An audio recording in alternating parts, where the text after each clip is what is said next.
आणि मी नेहमी म्हणतो की आपण आपल्या डॉक्टरांची म्हणजे पिनाक दंडेंची माफी मागून आपण डॉक्टरांची बिलं देतो याची दोन कारणं आहेत. एक म्हणजे प्रदूषण आणि दुसरं म्हणजे आपण केमिकल फर्टिलायझर आणि इन्सेक्टिसाईडमध्ये तयार झालेले भाजीपाला अन्नधान्य खातो. या दोघांच्या परिणामावर आपलं जीवन उद्ध्वस्त करतो.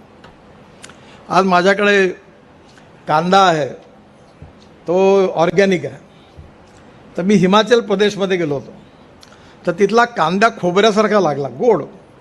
मी तर बी आणलं तिथून आणि बी आणल्यानंतर माझ्याकडे लावलं. आता माझी पत्नी ऑर्गॅनिकच शेती करते, तर त्याच्यामधून तो कांदा आला. त्याची टेस्ट इतकी वेगळी आहे की आपण समजूच शकत नाही. त्यामुळे या दोन गोष्टींनी आपला घात केलेला, एक प्रदूषणाने आणि दुसरं केमिकल इन्सेक्टिसाइड्स अँड फर्टिलायझरने.